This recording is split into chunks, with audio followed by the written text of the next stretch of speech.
The Election Aspects of Politics and the Right to Free Speech on Social Media by Xiaowang Lu.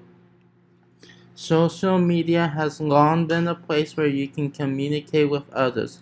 With social media, you used to be able to express yourself freely. Nowadays, you can still express yourself freely, but your chance of being censored is greater than it was before. The censorship of people has been done since the 2016 election. Because of this, there is an increase in the modeling of elections by social media, as social media have not cracked down on people equally. Social media have been censoring more of the Republican user base than those people who are part of the Democratic user base.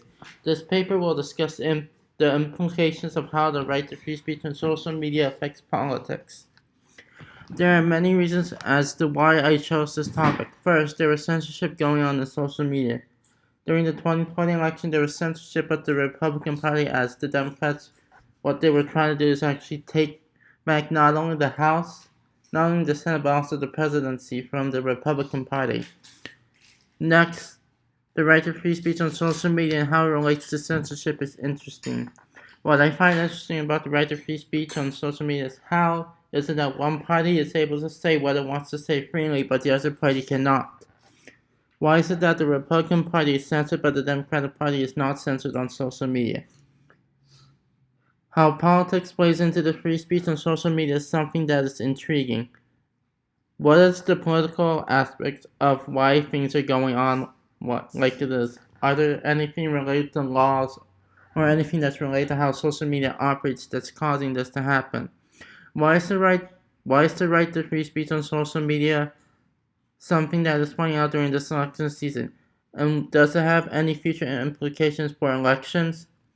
What I feel is that I chose this topic because I feel like how the 2020 election plays out and how social media impacted the elections is very important for future elections.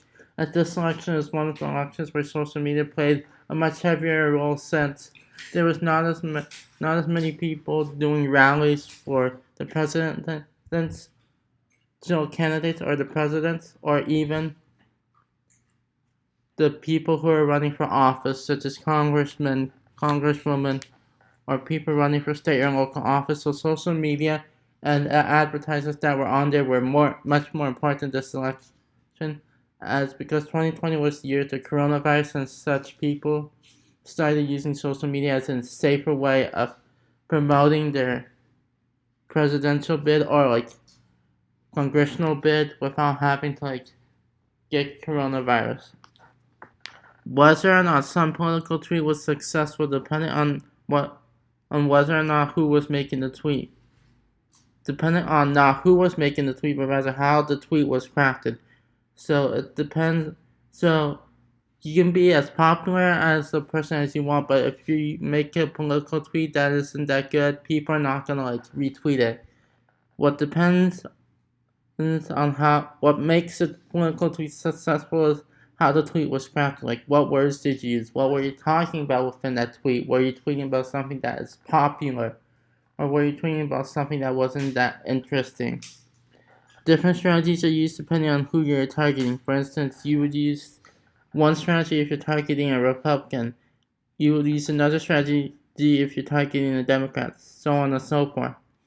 Even though Facebook and social media sites like it are trying to actually become less cumbersome for people who want to do ads on social media, that's how ads are that's how a lot of social media sites make money. But I feel like that they added the cumbersome steps in 2020 towards political ads and ads in general on social media is to prevent Facebook and other social media sites to be blamed for the mishaps in the 2020 elections. I feel like this is all coming from the Democratic Party. The Democratic Party wants this cumbersome step to prevent themselves from feeling like they were not doing good in the election in 2020. They wanted to make sure that they could control who was doing good, who was being seen in the 2020 election, like what candidates were being seen more often than others.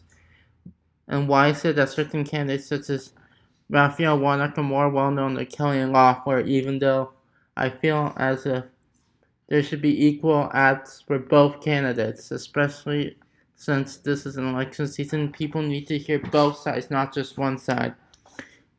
And also with social media, anyone can censor people or things that they do not like.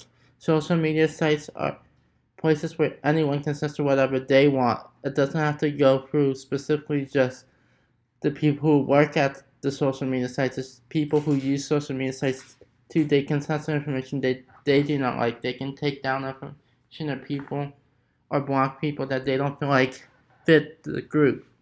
Although usually you don't get censored by people just because you're joining a group. That doesn't make sense. You normally never get censored unless you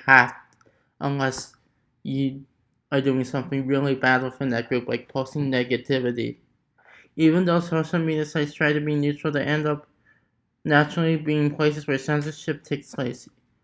As much as we all want social media sites to be a neutral place where anyone can express their own opinion, there will always be places where censorship takes place within social media, such as groups and such as advertisements too. But I feel like a lot of social media is not based on censorship per se, but rather on how people feel.